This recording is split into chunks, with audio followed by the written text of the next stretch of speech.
केदारनाथ में बारिश रुकने का नाम नहीं ले रही थी और देखते ही देखते इसने विकराल प्रलय का रूप ले लिया। बिजलियां कड़क रही थीं, पहाड़ टूट रहे थे, जल प्रलय चारों ओर तबाही मचा रहे थे।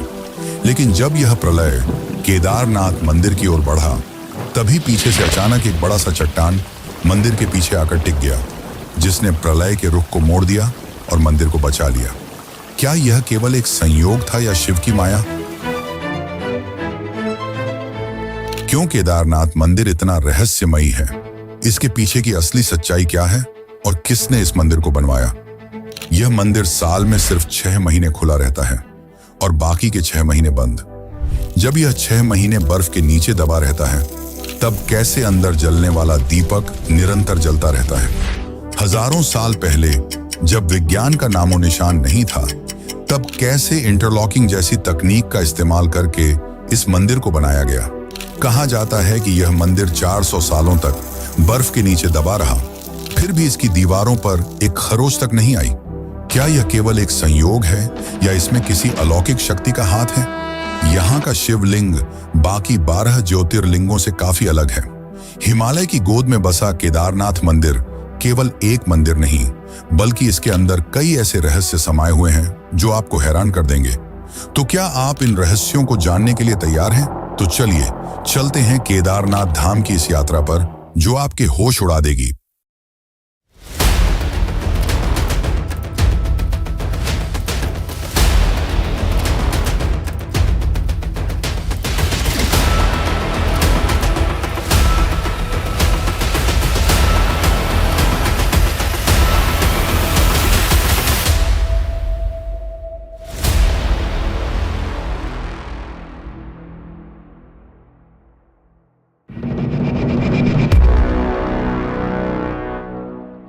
हिमालय की गोद में 3584 मीटर की ऊंचाई पर स्थित केदारनाथ मंदिर सिर्फ एक तीर्थ स्थल नहीं, बल्कि आस्था और रहस्यों का संगम है।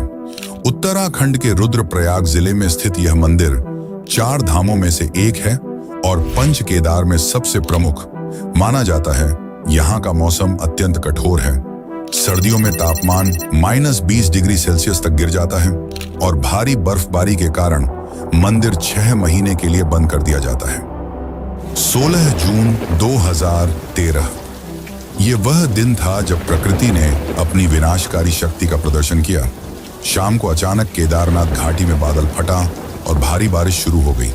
कुछ ही घंटों में पानी का स्तर इतना बढ़ गया कि मंदाकिनी और सरस्वती नदियों ने विकराल रूप ले लिया। सिर्फ 48 घंटे में पूरे उत्तराखंड में 340 मिलीमीटर बारिश दर्ज की गई।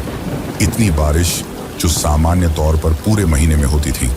मंदाकिनी नदी का जल स्तर 6 फीट प्रति सेकंड की रफ्तार से बढ़ता जा रहा था। 15,000 से ज्यादा घर, पुल और दुकानें पूरी तरह बह चुकी थी। लेकिन असली तबाही तब शुरू हुई जब केदारनाथ मंदिर के पीछे की चौराबाड़ी झील का ग्लेशियर टूटकर मंदिर की ओर बढ़ने लगा। 1.5 किलोमीटर चौड़ी झील, जिसमें लाखों टन पानी भरा था, अब टूटकर बड़ी तेजी से अपनी राह में आने वाली हर चीज को मिटाते हुए मंदिर की ओर बढ़ रही थी। लेकिन तभी अचानक एक विशाल चट्टान केदारनाथ मंदिर के ठीक पीछे आकर रुक गई और उसके बाद बाढ़ का पूरा प्रवाह मंदिर के दोनों तरफ से निकल गया। ये विशाल चट्टान लगभग 20 फीट ऊंची और 30 टन भारी थी। अगर यह पत्थर अपनी सही जगह पर न रुकता तो मंदिर पूरी तरह तबाह हो सकता था। क्या यह केवल एक संयोग था या शिव की महिमा? यह चट्टान ठीक मंदिर के पीछे आकर कैसे रुक गई?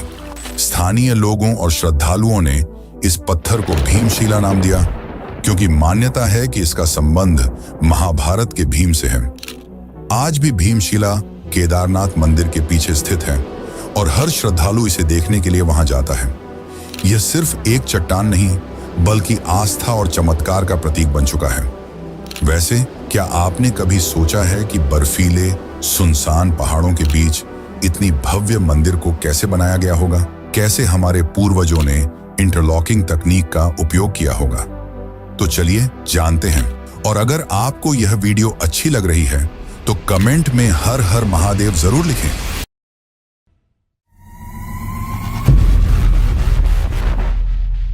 केदारनाथ मंदिर को देखकर यह सवाल हर किसी के मन में आता है कि इतनी ऊंचाई और दुर्गम स्थान पर हजारों साल पहले बिना किसी आधुनिक तकनीक के इतना भव्य मंदिर कैसे बनाया गया। क्या इसे देवताओं ने बनाया या फिर प्राचीन भारत की इंजीनियरिंग इतनी विकसित थी कि आज भी वैज्ञानिक इस रहस्य को पूरी तरह सुलझा नहीं पाए। इस मंदिर को बनाने के लिए विशाल पत्थरों का प्रयोग किया गया है। यह मंदिर विशाल भूरे रंग के पत्थरों से बना है, जिसे केदर गिनाइस भी कहा जाता है, जो कि 6 से 8 टन भारी है। ये पत्थर 20 से 30 किलोमीटर दूर से लाए गए थे, क्योंकि इस क्षेत्र में यह प्राकृतिक रूप से नहीं मिलते। पर सवाल तो यह है कि इतने भारी पत्थरों को 12,000 फीट की ऊंचाई तक कैसे पहुंचाया गया, जब ना तो कोई आधुनिक मशीन थी और ना ही कोई सड़क। सबसे चौंकाने वाली बात तो यह है कि मंदिर में किसी भी पत्थर को जोड़ने के लिए सीमेंट या गारा का प्रयोग नहीं किया गया है, बल्कि पत्थरों को इंटरलॉकिंग तकनीक से जोड़ा गया है, जिससे यह बिना किसी बाहरी सहारे के मजबूती से टिके रहते हैं। और 2013 की आपदा में यह सिद्ध भी हो गया कि मंदिर की संरचना आज के किसी भी आधुनिक इमारत से कहीं अधिक मजबूत है। पत्थरों का भार और इंटरलॉकिंग डिजाइन इस तरह से किया गया है कि यह तूफान, बर्फबारी और भूकंप झेल सके। 2013 की आपदा के बाद भारतीय पुरातत्व सर्वेक्षण यानी कि आर्कियोलॉजिकल सर्वे ऑफ इंडिया के वैज्ञानिकों ने केदारनाथ के पत्थरों की कार्बन डेटिंग और अन्य जांच की। इसमें उन्होंने यह पाया कि यह मंदिर लगभग 1200 से 1500 साल पुराना है, यानी कि 8वीं से 10वीं शताब्दी के बीच बनाया गया है।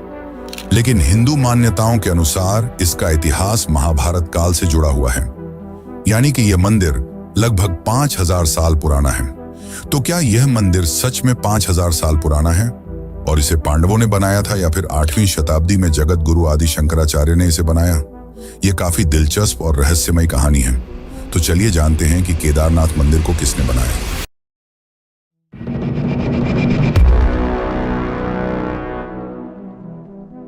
महाभारत युद्ध के पश्चात युधिष्ठिर को राजा घोषित कर दिया गया, जिसके पश्चात लगभग 40 वर्षों तक उन्होंने शासन किया। परंतु अपने भाइयों और गुरुजनों की मृत्यु का बोझ उन्हें भीतर से खाए जा रहा था। इस दुविधा को लेकर वे श्री कृष्ण के पास पहुंचे। तब श्री कृष्ण ने उन्हें बताया कि पांडवों को अपने ही भाइयों और गुरुओं का वध करने के कारण ब्रह्महत्या का पाप लगा है और इससे उन्हें मुक्ति केवल महादेव ही दिला सकते हैं। इसके पश्चात पांचों पांडव द्रौपदी सहित महादेव की खोज में हिमालय की ओर प्रस्थान कर गए। माना जाता है कि अपने ही भाइयों और गुरुओं की हत्या करने वाले पांडवों से शिव काफी क्रोधित थे और पांडवों को दर्शन नहीं देना चाहते थे। जब पांडव केदार क्षेत्र पहुंचे, तब शिव ने एक भैंस का रूप धारण कर लिया और अन्य भैंसों के झुंड में जा छिपे। यह देखकर भीम ने अपनी दोनों टांगे फैला ली और सभी भैंसों को उनके नीचे से गुजरने के लिए विवश कर दिया। तभी युधिष्ठिर ने देखा कि एक भैंस उनके नीचे से नहीं गुजर रही और वे समझ गए कि यही महादेव हैं। जैसे ही भीम ने उसे पकड़ने की कोशिश की, वह धरती में समाने लगे, लेकिन भीम ने उसे जोर से खींच लिया, जिससे भैंस का कुबड़ यानी पीठ का भाग बाहर रह गया। यही कुबड़ आज केदारनाथ के मुख्य शिवलिंग के रूप में पूजा जाता है। शिव के अन्य अंग भी विभिन्न स्थानों पर प्रकट हुए। भुजाएं तुंगनाथ में, मुख रुद्रनाथ में, नाभि मध्य महेश्वर में और जटा कल्पेश्वर में। इन 5 भागों को आज पंच केदार के रूप में पूजा जाता है। इसके पश्चात भगवान शिव प्रकट हुए और पांडवों को आशीर्वाद दिया। उन्होंने कहा कि जो भी सच्चे मन से इस स्थान की यात्रा करेगा, वह पापों से मुक्त हो जाएगा। इसके बाद पांडवों ने यहाँ भगवान शिव का भव्य मंदिर बनवाया, जिसे आज केदारनाथ मंदिर के नाम से जाना जाता है। 8वीं शताब्दी में जगत गुरु आदि शंकराचार्य ने इस मंदिर का पुनः निर्माण कराया। उन्होंने 32 वर्ष की अल्पायु में पूरे भारत में 4 धामों की स्थापना की, जिनमें से एक केदारनाथ भी था। आदि शंकराचार्य ने यह सुनिश्चित किया कि केदारनाथ में पूजा व्यवस्थित रूप से होती रहे। यही कारण है कि आज भी बद्रीनाथ और केदारनाथ के मंदिरों में पूजा आदि शंकराचार्य द्वारा निर्धारित विधि से ही की जाती है। कहा जाता है कि अपने जीवन के अंतिम क्षण भी आदि शंकराचार्य ने केदारनाथ में ही बिताए। 32 वर्ष की छोटी आयु में जब उन्होंने अपना कार्य पूर्ण कर लिया, तो वे ध्यान मुद्रा में लीन हो गए और यहीं समाधि ले ली। आज भी केदारनाथ मंदिर के पीछे उनकी समाधि स्थित है, जिसे आदि शंकराचार्य समाधि स्थल कहा जाता है। केदारनाथ श्रद्धालुओं के लिए आस्था का केंद्र है और हजारों वर्षों से इसकी यात्रा जारी है। तो चलिए आज हम आपको ले चलते हैं केदारनाथ की इस अद्भुत यात्रा पर।